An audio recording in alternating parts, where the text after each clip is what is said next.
Does Monday at the office feel like a storm? Not with Microsoft Copilot. That feeling when Copilot gets everyone up to speed instantly? It's sunny again. When Copilot simplifies complex data so your teams can act, that sun's shining on a beach. And when Copilot uncovers hidden insights, you're on that beach with your people, and you find buried treasure. That's Microsoft Copilot. Learn more at Microsoft.com/AI for all. Survivor 46 is here, and so is On Fire, the only official Survivor podcast, and we have a twist this season. The winner of Survivor 45, Dee Valladares, will be joining us every week. We're going behind the scenes of the biggest moments, the how and the why things happen, and the strategy and analysis you can only get from someone like me, a Survivor winner. Listen to On Fire, the official Survivor podcast, wherever you get your podcasts. Welcome to the After Party, a TSF Network podcast. It's a little mixtape of purposeful, encouraging, and fun content from across all the shows who are part of our podcast network. I'm Fallon Klug, the Director of Operations. And I'm Heather Cook, Head of Advertising and Partnerships. We are so pumped that you're joining us today because today's episode we are featuring the best of you with our favorite therapist and author, Dr. Alison Cook, where she talks about the crossroads of psychology and faith, because we all need it. Mm-hmm. We love having Alison on our network. We are just so glad that she has chosen us to hang her hat. And we just think this show is just something you will find so much value in. It's so true. Alison is such a great partner to be on the network. We are super grateful for her. We could sing her praises all day long, but let's go into the episode. Okay. Today's episode is What is Narcissism Really? Oh, Heather. Okay. I want to know. Alison shares the definition in narcissism and then goes into practical teaching to show us how to identify what it really is, how it's presented in the Bible, and the criteria psychologists use to diagnose it. She also shares the difference between labeling people versus naming behaviors. Okay, Heather, I am in. She also talks about different types of narcissism and more. All right. This is such an enlightening episode. We're about to learn so much. Let's dive right in. Hey everyone, it's Dr. Alison, and welcome to this very first episode of the Best of You podcast. So this week I want to kick off our very first series I'm calling Psychology Buzzwords. So what I want to do in this series is tackle some of these buzzy words that we are seeing everywhere. Some of them you may be more familiar with than others. Some of them represent aspirational qualities, the sort of best of who we hope to be. And some of these words represent the toxic side of things. They show up when people are living from the worst of who they are. Before we dive into this series, I want to say the following, and I'll probably repeat it over and over in this series because it's so important to understand the power of words. There's a difference between labeling a person and naming a pattern of behaviors. Labeling slaps a sticker on someone that says, you are this. This is who you are. You are bad. On the other hand, naming a pattern of behaviors brings clarity. It brings life. It brings freedom. It's saying, here's what this is. Here's how this affects me. Here's how it affects other people. And now that I have clarity, I can move toward health, both in myself and in my relationships, and I can move away from toxicity. So labeling uses knowledge as a weapon. It takes words and throws them on people, and it doesn't really help anybody. Naming patterns of behaviors uses knowledge as a shield. It's not so much about attacking the other person or even labeling the other person. Instead, it's about equipping and empowering you to live with wisdom and discernment. It's about you learning to honor your own heart, mind, and body as precious and worthy of care. So when you name patterns, whether in yourself or in other people, you can take steps to turn away from harm and toward becoming the best version of who you are with God's help. All right, so today we're going to start off with one of the buzziest buzzwords right now, and that's narcissism. So I want to start here for two reasons. Narcissism in many ways represents the worst of who we can become. It's the opposite of a strong, healthy sense of self. It's a picture of what we want to move away from. And a lot of people don't understand this about narcissism. They see it as someone being too full of themselves, when the reality is it's the absence of a core sense of self. And we'll unpack that a little bit as we go. So the second reason I want to start with narcissism is that it's the word I see thrown around the most right now. And there's a lot of good reasons for that. It's real. It's destructive. If you've been in a relationship with a narcissistic parent, pastor, partner, friend, anyone, it's really devastating. It's really hard to see it, to name it, and to find your way out of that kind of a relationship. But the term is also often misused in ways that can be damaging. So it's really important that we understand it, since we're hearing it a lot. All right, so to define narcissism, I'm going to look to two primary sources. And because this is a podcast where we talk about faith and psychology, we're going to look at the Bible and we're going to look at the DSM for our definition of narcissism. The DSM is a diagnostic and statistical manual. It's what psychologists use to classify and describe patterns of human behaviors. It's exactly what we're doing here. So it gives us a picture of how the world of psychology is seeing these behaviors. And it's only one picture. There are many ways of looking at this, but I find it to be helpful when we're trying to understand these things. So this is how I define it in its simplest terms, and that is that narcissism is the absence of a strong sense of self. And that might be surprising to some of you. You might have thought of narcissism as being someone who's completely full of themselves. And that's a lot of times what we say, or they love themselves so much. But the reality is that someone who is narcissistic is very far from their true sense of self, from their God-made self. There's a bit of a black hole inside it, a bit of a void. And as a result, someone who's narcissistic has to take everything in the world around them as sort of an object to try to fill that void inside of them. Everyone in the world around a narcissist really only exists to help that person fill their own void inside. The narcissist can't really connect inwardly to a healthy core sense of self out of which to give out to others. So they're always trying to fill that void on the inside. So with that in mind, here's what the DSM, which is this manual used by psychologists, says about narcissistic behaviors. These are the criteria that are used to diagnose someone who is narcissistic. The first and important point is that it's a pervasive pattern of behaviors. And we'll get into more of what we mean by that word pervasive. But here are some of the checklists. A grandiose sense of self-importance, someone who's preoccupied with fantasies of success, power, brilliance, beauty, or ideal love, sort of this idealized fantasy of love. Someone who requires excessive admiration. They might have a sense of entitlement, which is an unreasonable expectation of special treatment, or maybe they want you to automatically comply with whatever they think or want or need in any given moment. They lack empathy, which means they are either unable or unwilling to recognize or identify or come alongside the feelings of other people. They are someone who exploits other people. And this is what I mean by this idea that they're looking at you really only as someone to serve their needs, to sort of fill that void inside of them. You're just an object in their world. Arrogance is a feature of narcissism, as well as envy. Now, here's the thing. We all have some of these qualities. And in order to meet the criteria to be diagnosed as someone who's narcissistic, you have to have a bunch of these qualities. And remember that word, they have to be pervasive. And we'll talk more about what that means. But before we get there, I want to look at a passage from the Bible that I think really describes this idea of narcissism really well, in a way that's amazing to me because it's long before the word ever really existed in our modern vernacular. So listen to me read these words from 2 Timothy 3. Now I'm reading from the Message version. Okay, you ready? This is 2 Timothy 3, 1-5. Don't be naive.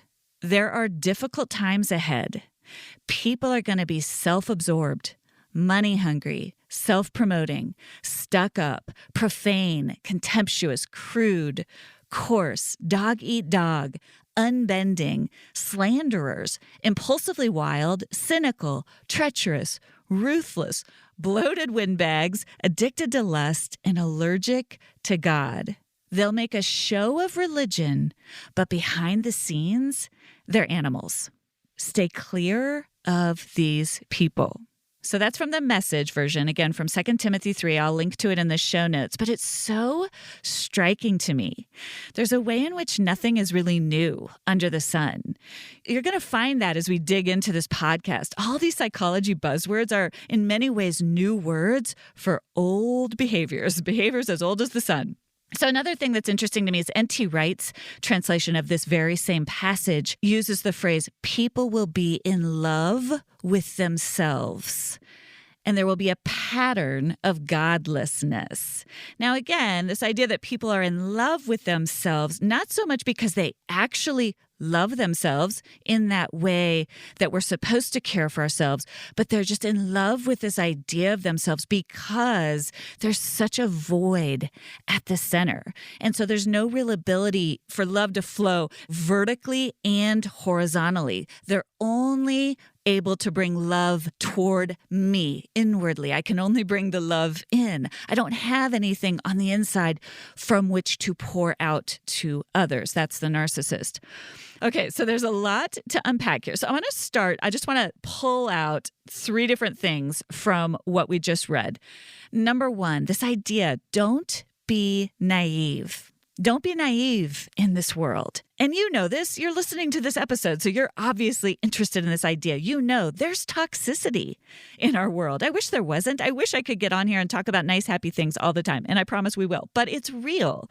You know, narcissism is real, and we can't be naive. And if you find yourself in a narcissistic relationship without knowing what it is, it's really helpful to understand it so that you can name it. This is biblical. It's biblical to be wise, to be discerning, to be careful, to be cautious, to arm ourselves with that shield of knowledge that I was talking about.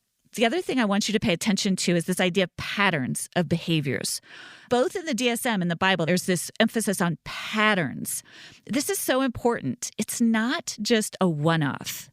Any one of us can be selfish, self-centered, entitled, arrogant, or envious. Any one of us can be any of those things in any given moment. If any one of those behaviors at one moment in time makes someone a narcissist, we are all narcissists. Right there. I mean, I know I am, right? If any one of those behaviors makes somebody a narcissist. There's a difference between someone who's self-centered in a moment and someone who has a constant, pervasive pattern of only being able to see the world through their own self-centered lens, who is incapable of empathizing with another human. So this idea of it being a pattern of behaviors over time is really important to understand as we go through all of these buzzwords. These are not one-offs. We get to make mistakes. We get to have a moment. It's not just a selfish or self-centered person even. This is a pervasive pattern of self-focused behaviors over time with reckless disregard for other people. Okay, so don't be naive. These are patterns of behaviors. So the third thing I want to pull out of 2 Timothy in particular is this idea that he says they'll make a show of religion. So religious people are not immune from these toxic behaviors. And I know you're sitting there listening to me going, yes, I know this. I know many of you have been hurt by narcissistic behaviors in faith communities, in faith-filled homes. You may have grown up in a home where faith was shown, but the way that it was lived out was really toxic. So people of faith are not immune from these patterns of behaviors. In fact, Timothy highlights that these behaviors will come from people making a show of religion, right? He's highlighting this. And I don't want to stigmatize any one group, but we can be really quick to point to celebrity culture or politicians or other go-to places. But the truth is, these toxic behaviors are also in faith communities, and they can be even more hurtful there because we're not expecting them there. We're oftentimes taking our guard down when we go into these faith communities. And so it's even more harmful than when we bump up against these toxic behaviors. So those are 3 things to pause on before we move forward. So what are some examples of different types of narcissism? Well, first of all, it lies on a spectrum, and that's true of any behavior. Most of us are not one thing. Most people are not all one thing. We're complex. And some forms of narcissism are more damaging than others. They all create wounds, they all create pain, but some forms can be more damaging and even more dangerous than others. So my good friend, who's a professor and therapist, Chuck DeGroat, has an amazing book where he talks about how narcissism shows up by Enneagram type.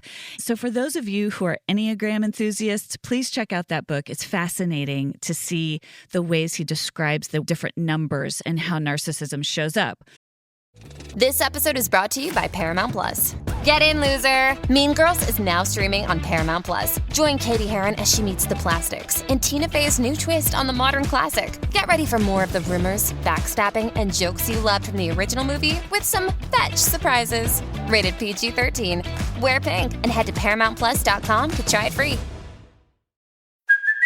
Hey, it's Kaylee Cuoco for Priceline. Ready to go to your happy place for a happy price? Well, why didn't you say so? Just download the Priceline app right now and save up to 60% on hotels. So whether it's Cousin Kevin's Kazoo Concert in Kansas City, go Kevin, or Becky's Bachelorette Bash in Bermuda, you never have to miss a trip ever again. So download the Priceline app today. Your savings are waiting.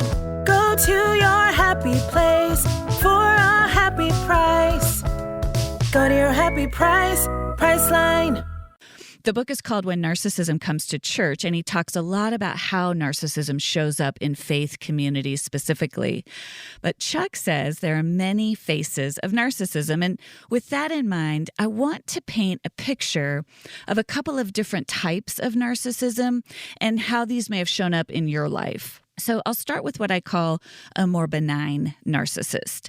And this type of person might not even quite make the cut for a diagnosis, but a lot of the features are there, and it's helpful to understand because it's one of the more common types. For example, let's say you have a parent who is really self-preoccupied. Maybe it's your mom. Maybe she can only talk about herself. She can't really understand that you have struggles or that you're busy with raising your kids or your work or all the things that you have on your plate. Maybe she can only see you as someone to be there for her. It's really all about her needs, right? And she's not necessarily trying to hurt you. There's nothing malicious going on, but she really can't see you. She can't empathize with you. She can't enter into your world, right? No matter how hard you might be trying to get her to enter into your world, to see your world, she just can't do it. She can only exist in her own world, and you can only be in relationship with her as long as you enter into her world. And what I mean by that is as long as you are listening to her, propping up her ideas, validating her feelings, seeking out her opinions, she can't really do those things for you. Okay, so the reason I use the word benign is that this person isn't actively trying to harm you. So let's say, for example, you set some boundaries with this person. Maybe you reduce the amount of time you spend with them. Maybe you get some space from them. They don't necessarily try to manipulate you or guilt trip you or coerce you to feel guilty or obligated to them. They might even let you go. But even in that, especially when it's a parent, that's painful because it's sort of like, why wouldn't they come to me and ask what's going on? And you have to remember this person simply cannot see you. They cannot come into your world and say, I want to hear about you. How are you? What's going on with you? This is really hard, especially when it's a parent or a family member. It's like they live in their own sort of orb, and you're welcome if you enter into their world. But if you need it to be about you, that option isn't there. So it's not that there's malicious behavior. Again, you might be able to be around this person, but you will need to adjust your expectations of them. You might need to limit your time, and you've got to constantly remind yourself, this person is never going to ask me about my day. They're never going to enter into my problems, my opinions. They're not going to seek out my opinions. So you kind of reduce your expectations in that way. So next up, we go to what a lot of people call covert narcissism. And I tend to call it victim narcissism. It's still always about them, but it's more from this victim place. It's more from this place of, you need to be available to me. I need you. I need you always to be helping me. I need you to love me. I need you to affirm me. There's a lot of guilt tripping and a lot of manipulation in this type of narcissism. They're always trying to get your affirmation. They're using tactics to keep you close to them. And these tactics are harmful because they usually pull on your own wounds and your own vulnerabilities, right? They don't really necessarily want your help. They don't really want to come out of that victim place, but they do want you to validate them in that victim place. And if you don't, let's say you try to set a boundary or you try to take space, they won't like it. And they may try to blame you. They may try to make you feel bad, when in reality, all you're trying to bring out is more of your true self in the relationship, and they can't tolerate that. Okay, so the next one we get into is what we call overt narcissism, which is really what people are typically talking about when they start to say things like, oh, he's such a narcissist, or oh, she's such a narcissist. It's that sort of archetype of this charismatic, self-promoting, sort of dynamic person, right? And these kind of people, at first, they're a lot of fun. There's usually a lot of energy. There's a lot going on. They make you feel wonderful. They make a lot of promises about what they can do for you. You might feel really special to be chosen by them initially. So initially, we can really get sucked into sort of this orb of the overt narcissist. But over time, again, remember, patterns of behavior over time, you start to realize, man, this is all about their world. This is all about them. Heaven forbid I have a difference of opinion, or maybe I don't want to show up for that thing, or maybe I need to call them out on something. And I think they're being a little bit selfish. And all of a sudden, you start to see this other side of the person. You start to realize that it's not okay to question or challenge them, right? You can't confront or have any sort of meaningful conversation about conflict in any way.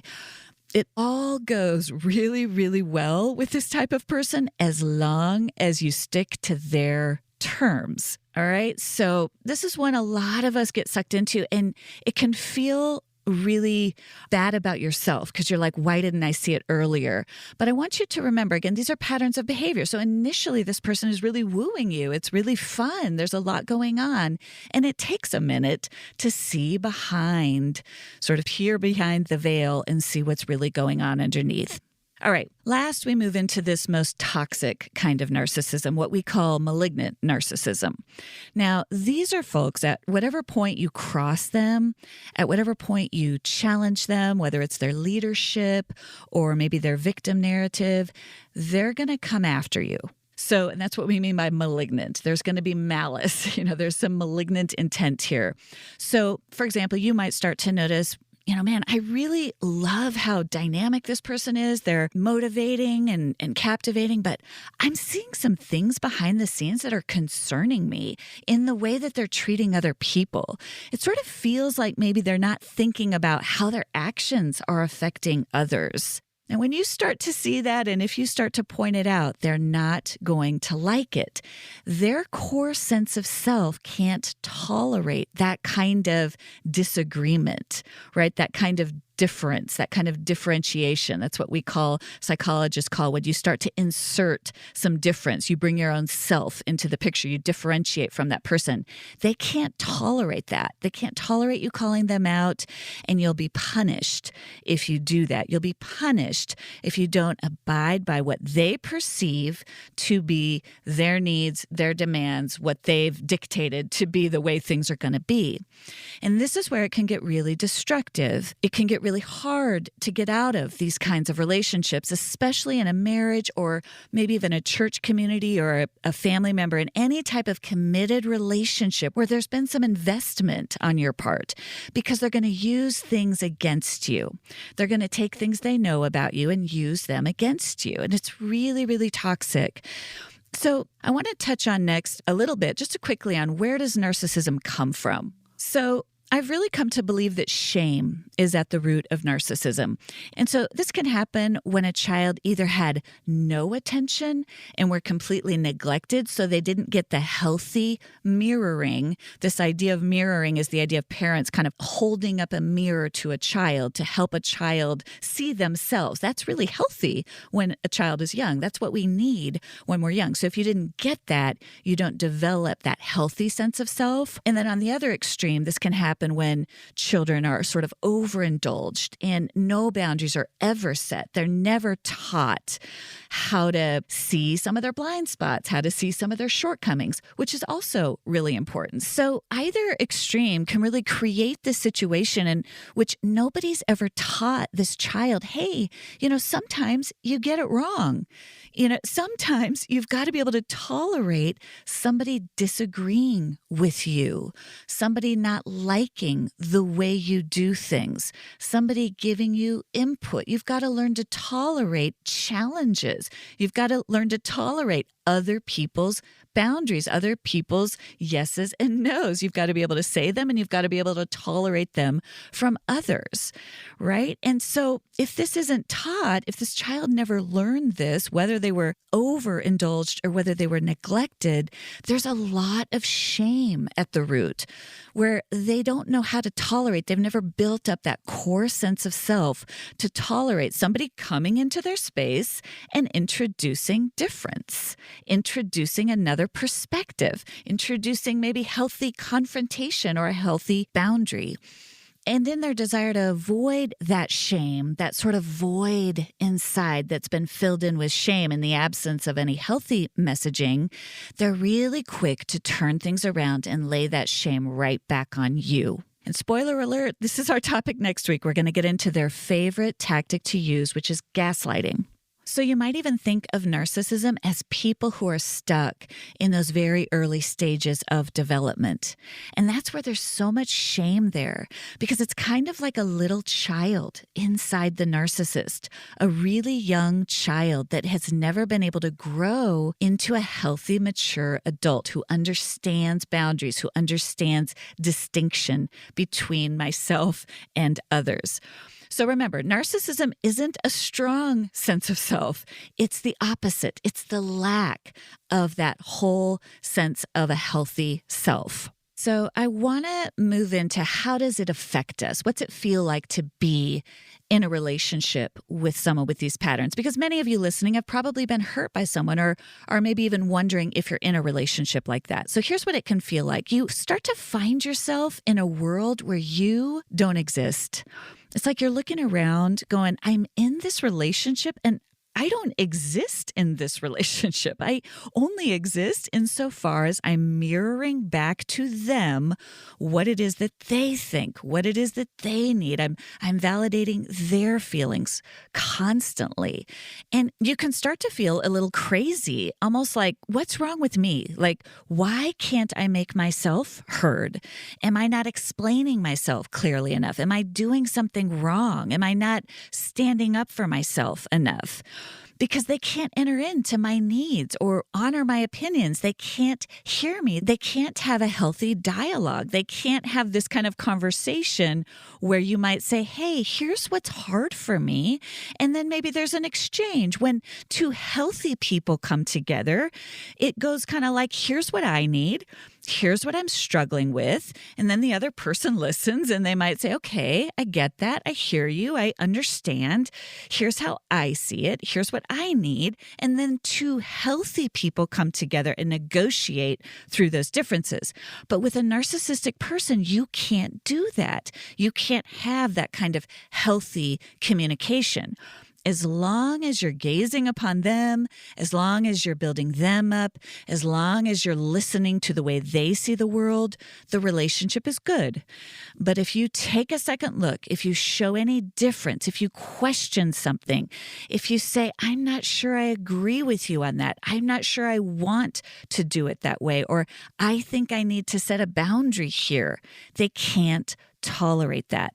So there's no communication avenues possible with someone who is truly narcissistic. And that's what's really hard for people to understand. Those communication avenues are closed off. You're not going to get anywhere by continuing to try to make yourself heard with someone who's truly narcissistic. In healthy relationships, there's a back and forth, right? You might have ruptures, but you repair. You might have disagreements, but you negotiate your way through them. You might have conflict, but you figure it out. You figure out a way forward. Someone who is narcissistic cannot do these things. You can't get traction with them. They need to be in charge. It needs to be on their terms. They can't repair after a rupture. They will do just enough to engage, but never really get to the root of the problem so that the problem can be healed and solved. Because the only way to get to the root of a problem is for both people to be able to get to the root of themselves, to see themselves clearly, including an awareness of our strengths and of our shortcomings, right? It requires a full self to be able to go into relationship with another person. And there's no sense of self there. There's no stable core sense of self there when someone is narcissistic. I want to just briefly touch on this question. How do I know I'm not a narcissist? Okay, I get asked this a lot, and it's a very simple answer. When you can really start to genuinely reflect on yourself to the point where you're genuinely asking that question, you're probably not a narcissist. When you can reflect on yourself with any sense of self-awareness and even name, man, I do long for approval. I'm aware that sometimes my motivation is to try to get approval, right? That's healthy self-awareness, because then you can work with that. Or, I really want my kids to validate me, to tell me that I'm awesome. I know it's not primarily my job as a parent to get my kids to validate my needs, right? I know that's not what I'm supposed to be doing. I know I'm supposed to be loving them for them and helping them become their truest self. But man, sometimes I just want them to, I just want them to tell me I'm doing a great job, right? That's healthy self-awareness. That's you owning your own stuff. That's you becoming aware of your own blind spots, be compassionate toward yourself. You don't need to shame yourself, but it's just this healthy way of seeing yourself.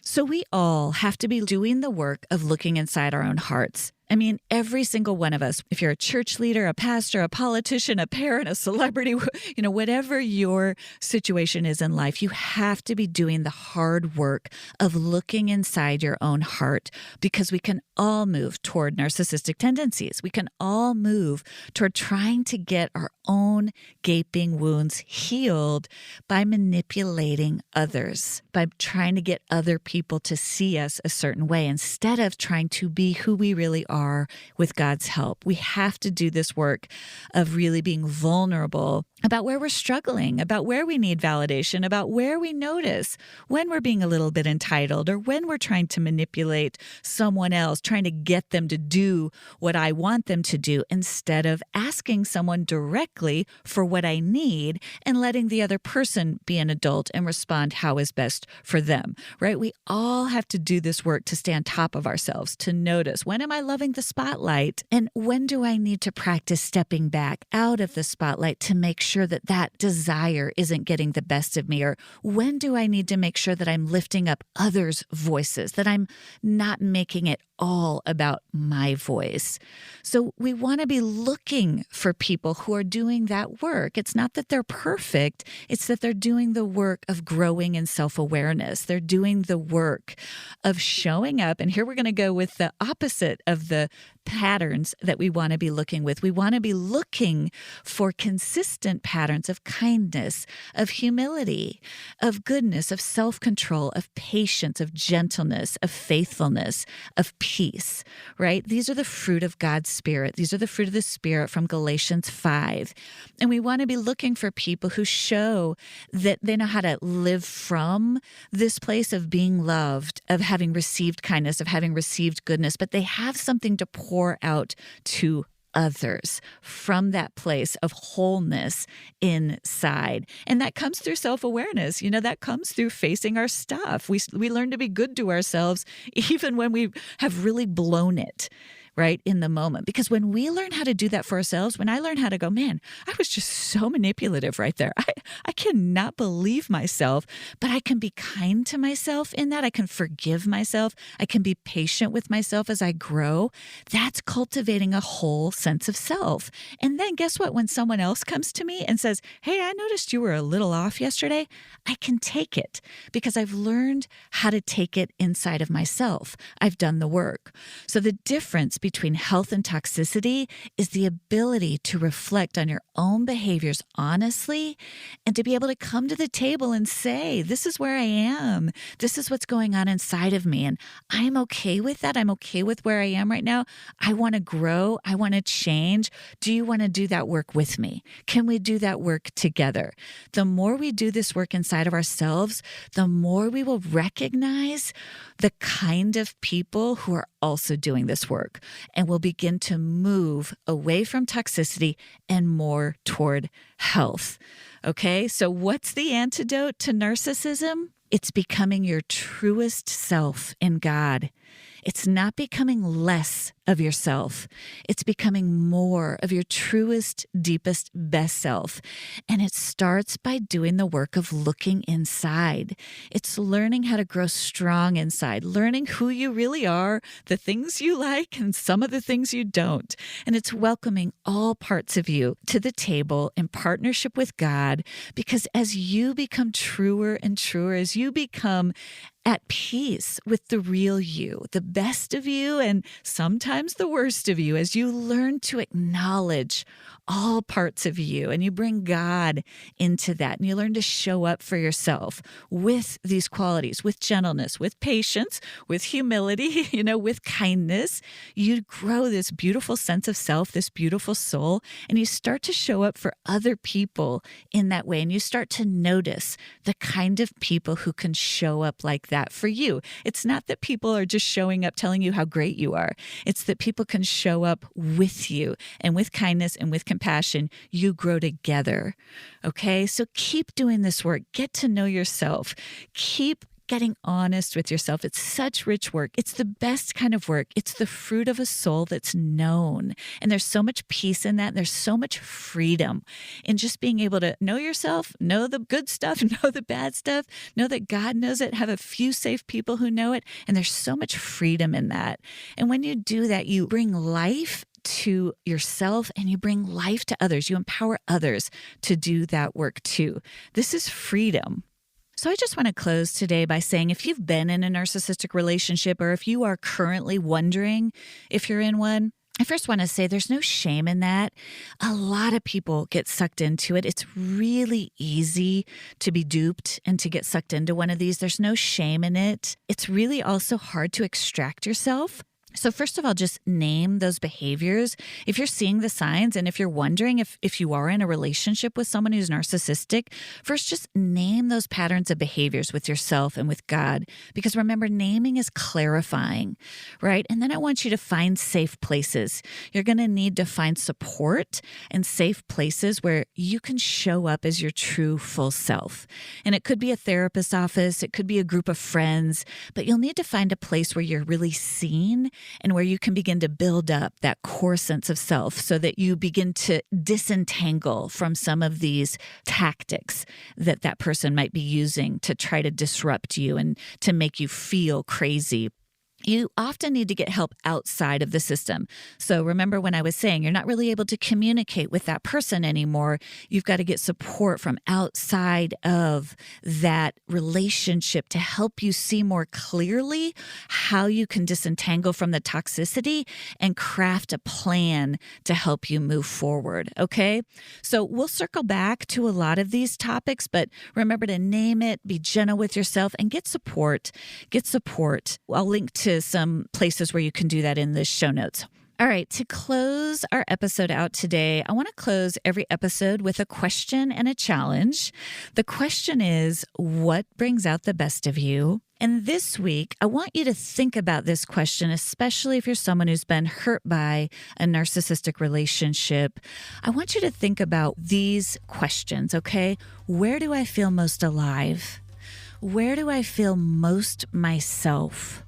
Where do I feel the most seen, right? Where do I feel like a real person who's loved, honored, and valued? It might be with other people. It might be a place. It might be with God. It might be in a counselor's office. It might be an activity that makes you feel alive.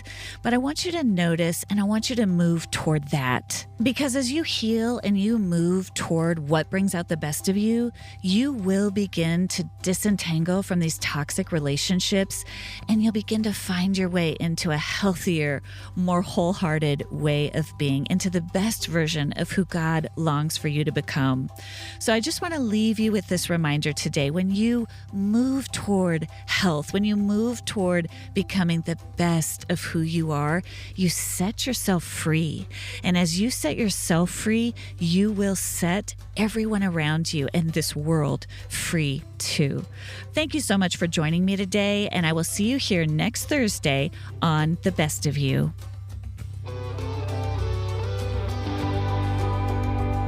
Thank you for joining me for this episode of The Best of You. Be sure to check out the show notes for any resources and links mentioned in the show. You can find those on my website at dralisoncook.com. That's Alison with one L, cook.com. Before you forget, I hope you'll follow the show now so that you don't miss an episode. And I'd love it if you'd go ahead and leave a review. It helps so much to get the word out. I look forward to seeing you back here next Thursday. And remember, as you become the best of who you are, you honor God, you heal others, and you stay true to your God-given self.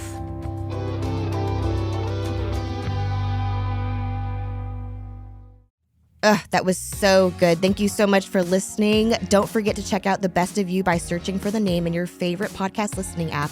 And make sure you hit that follow button to get all of her amazing content and more. And make sure you hit follow here at the After Party feed because we have a lot more episodes coming at you. And we don't want you to miss it. All right, we'll see y'all tomorrow.